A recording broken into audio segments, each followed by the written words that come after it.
श्रीरामचंद्रा करुणा समुद्रा ध्यातो तुझी राजस योग मुद्रा नेत्री नये रे तुझवीन निद्रा कै भेटसी बा मजला सुभद्रा। प्रत्यक्ष प्रजापतीच्या आदेशाने महर्षी वाल्मिकी आपल्या रामायणाच्या लेखन कार्यास आरंभ करतात। आता महर्षी वाल्मिकींच्या हातून एक भव्य दिव्य अशा ग्रंथाची निर्मिती होणार आहे।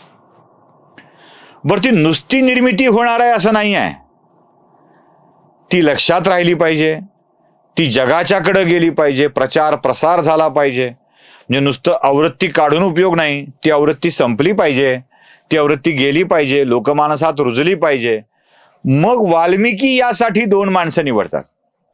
बघा काय काय योगायोग असतो बघा। महर्षी वाल्मिकी यासाठी दोन माणसं निवडतात आणि ती दोन माणसं म्हणजे लवकुश, प्रत्यक्ष रामाचीच मुलं। आपण मराठीतल्या गीत रामायणातही ऐकलंय, स्वये श्री राम प्रभू ऐकती कुशलव रामायण गाती। हिंदीतल्यातही ऐकलंय, हम कथा सुनाते राम सकल गुणधान की ये रामायण है, हे ऐकलंय ना आपण। हा म्हणजे एकूणच रामकथा सांगण्याचं काम लवकुशाने केलंय। संपूर्ण भारतभरामध्ये या कथेचा विस्तार जर कोणी केला असेल तो लवकुशाने केलेला आहे। महर्षी वाल्मिकींनी लवकुशांना शिकवलेली रामकथा त्यांनी भारतभर पसरवली। आता सुचली आहे, स्फुरली आहे वाल्मिकींना, सूचना आहे नारदांची, आदेश आहे ब्रह्मदेवांचा, ती सांगितली आहे लवकुशांना आणि लवकुशांनी याचा प्रसार भारताच्या भिन्न भिन्न भागामध्ये केला आहे। तो उत्तरेत केलाय, तो दक्षिणेत केलाय, तो पूर्वेकडे केलाय, तो पश्चिमेकडे केलाय। हम कथा सुनाते राम सकल गुणधाम की असं म्हणत ते फिरलेत। आणि मग या कथेला ज्यांना ज्यांना सांगितलंय आणि ज्यांना ज्यांना जसं जसं आकलन झालंय तशी तशी ती कथा पुढे बहरत फुलत विस्तारत गेलेली आहे। त्यामुळे कुठे ती अवधी भाषेत आहे, कुठे ती मराठी भाषेत आहे, कुठे ती तेलुगू भाषेत आहे, कुठे तमिळ भाषेत आहे। प्रत्येकाला कळालेला राम वेगळा आहे, प्रत्येकाला समजलेला राम वेगळा आहे।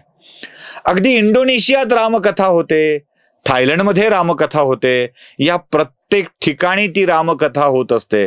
आणि या विस्ताराचं प्रचार प्रसाराचं काम भगवान रामचंद्रांच्या अंशानीच केलेलं आहे, हे इथे विशेष।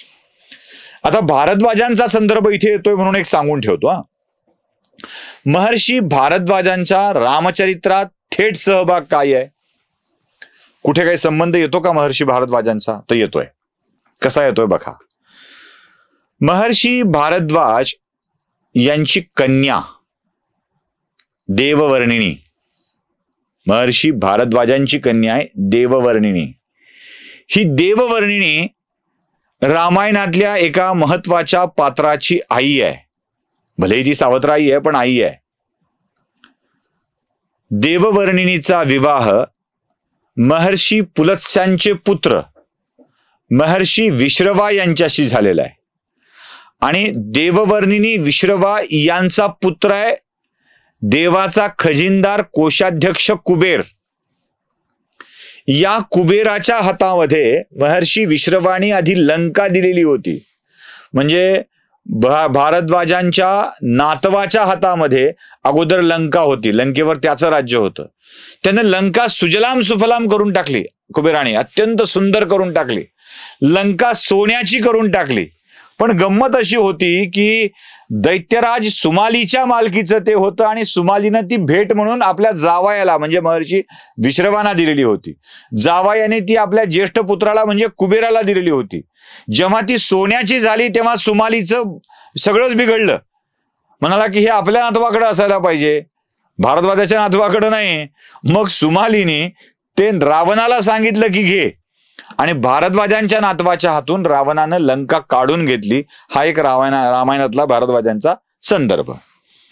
आता या सगळ्या संदर्भाने एकमेकाच्या सांगण्यातून रामायणाच्या कथेचा प्रारंभ होतो आणि या कथेमध्ये एक छोटीशी कथा अजून ऍड होते म्हणजे जोडली जाते। यासाठी मी सांगतो की रामायणाच्या कथेमध्ये याचा फारसा उल्लेख आढळत नाही, फारसा कुठे उल्लेख आढळत नाही. फक्त आरंभालाच महर्षी वाल्मिकींनी याचा संदर्भ दिलेला आहे, तो म्हणजे दशरथाच्या पुत्रकामेष्ठी यज्ञाच्या वेळेला. म्हणजे दशरथाने अश्वमेध यज्ञ केला आणि अश्वमेध यज्ञाच्या वेळेला ऋषीशृंग या यज्ञाचे पुरोहित होते आणि त्यांच्याकडूनच पुढे पुत्रकामेष्ठी यज्ञ करून घेतला. त्या पुत्रकामेष्ठी यज्ञाच्या वेळेला यज्ञपुरुष आला, त्यानं पायस सोबत आणलं आणि ते पायस दशरथाच्याकडे दिलं. ही ती कथा आहे, आपण ती पुढे बघणार आहोत. पण या ऋषीशृंगांचा संदर्भ जिथे येतो ती कथा काय आहे हे पण बघायला पाहिजे. मग आपल्याला रामायण समजत जाणं अधिक सोपं होतं. ज्याचा उल्लेख ओझरता आहे त्या कथा मी आधी सांगतोय, त्या कथा मी अगोदर सांगतोय आणि मग आपण पुढे कथेकडे विस्तारानं पुढे सरकणार आहोत.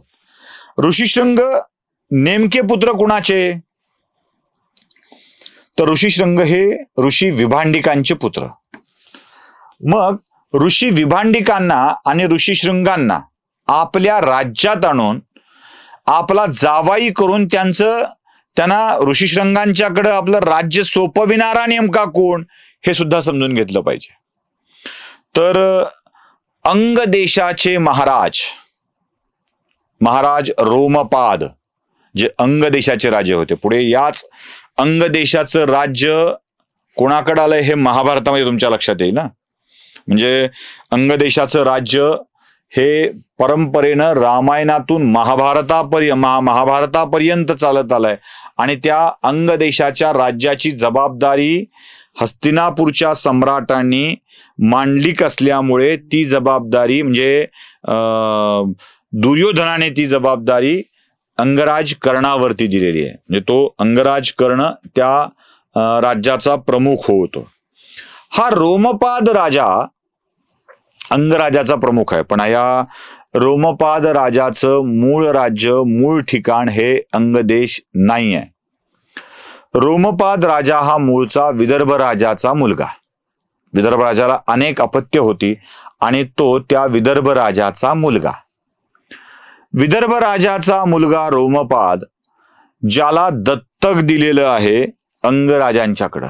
म्हणजे अंगदेशच्या राजा धर्मरथ यांनी त्याला दत्तक घेतलाय आणि या रोमपादाचा राज्याभिषेक केलाय पुढे धर्मरथानी. आपण निवृत्त झाल्यानंतर अंगराज म्हणून त्याला अंग देशाचा राजा रोमपाद केलेला आहे. आता या रोमपादानी एक कन्या दत्तक घेतली आहे आणि ती कन्या आहे शांता नावाची. बघा एक एक एक एक संदर्भ कसा जोडला जातो. ती शांता नावाची कन्या दत्तक घेतली आहे. बरं ही कन्या कोणाची आहे? तर ही कन्या आहे महाराज दशरथ आणि महाराणी कौशल्या यांची पहिली कन्या शांता तिचं नाव. तिला दत्तक घेतलंय कारण रोमपादालाही अपत्य नव्हतं. कौशल्याचा विवाह महाराज दशरथांच्या सोबत झाला आणि कौशल्याची लहान बहीण वर्षिणी हिचा विवाह अंगराज रोमपादांशी झालेला आहे. त्यामुळं दशरथ महाराज आणि रोमपाद हे एकमेकांचे साडू आहेत, साडू बंधू आहेत. आपल्याच साडूला आपली ज्येष्ठ कन्या त्यांना पुत्रप्राप्ती नाही म्हणून रोमपादाला दत्तक दिलेली आहे. आता एकमेव कन्या मिळालेली आहे, त्या कन्येसोबत रोमपादाचं आयुष्य इतक्या सुखात जात आहे की बस रोमपादाला आपल्या कन्येसोबत गप्पा मारण्याशिवाय तिच्यासोबत बोलण्याशिवाय दुसरं काहीच सुचत नाही. सकाळच्या वेळी एक ब्राह्मण रोमपाद राजाच्या घरी येतो आणि काही गोष्टी चर्चा करण्यासंबंधी, काही अपेक्षा व्यक्त करण्यासंबंधी, दानासंबंधी बोलतो.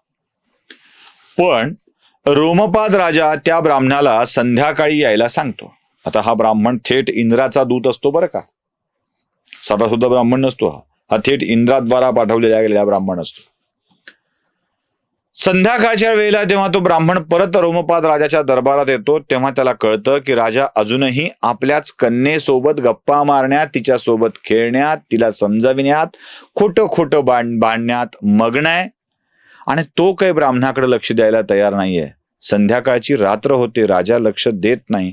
ब्राह्मण विन्मुख होऊन निघून जातो. ही खबर इंद्राच्या पर्यंत पोहोचते. इंद्र रोमपाद राजावर प्रचंड रागावतो. तो म्हणतो की तू तुझ्या राज्याची चिंता न करता फक्त कन्येच्या सुखात मग्न झाला आहेस. आता मी तुझ्या राज्यामध्ये पाऊसच देणार नाही, पर्जन्यवृष्टीच होऊ देणार नाही आणि रोमपाद राजाच्या अंगराज्यामध्ये दुष्काळ पडतो. राजाला कळत नाही आता काय करावं, कसं करावं, कसं चालवावं आपलं आयुष्य, आपल्या राज्याला कसं सांभाळावं हा प्रश्न अंगराजाच्या समोर पडलेला असतो. आणि राज्यातले ऋषीगण त्या अंगराजाला एक सल्ला देतात आणि तो सल्ला असा असतो की हे राजा, तू तुझ्या कन्ये शांतेचा विवाह विभांडिक ऋषीचे पुत्र ऋषीशृंग आश्रमात तपश्चर्या करतायत त्यांच्याशी करून द्यावा. म्हणजे ऋषीशृंगांच्या बुद्धिमत्तेच्या जोरावर पुन्हा इंद्राला प्रसन्न करून घेता येईल आणि आपण सुखानं जगू शकू. आता विभांडकांनी आपल्या पुत्राला इतक्या सुखात ठेवलेलं असतं की त्याच्यापर्यंत लोक जाऊ नयेत याची काळजी घेतलेली असते. आणि हीच काळजी रोमपाद राजाच्या समोर एक संकट असते. या संकटातून बाहेर कसं पडायचं, ऋषीशृंगांना कसं आत आणायचं हाच प्रश्न रोमपाद राजाला पडलेला असतो. आणि तो यातून कसा तरी मार्ग काढून ऋषींना आणायचंच याचा विचार करत असतो. कथेच्या पुढच्या भागात आणलं जातं का, पुढे काय होतं आणि मग पुन्हा दशरथांशी संबंध कसा येतो हे सगळं आपण बघणार आहोत.